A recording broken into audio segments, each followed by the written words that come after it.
Tady to je přežehlený už?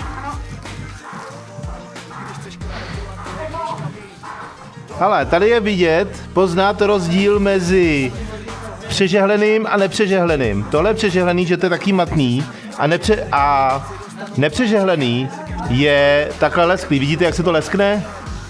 A hodně firem to žehlí jenom jednou, strhne to a čau. Aby ušetřili čas, my všechno děláme dvakrát.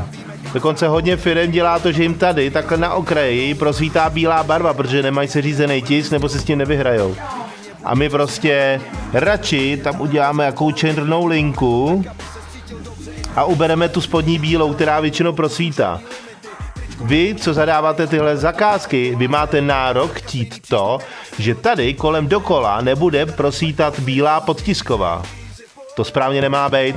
A ten, kdo to dělá, tak to dělá špatně.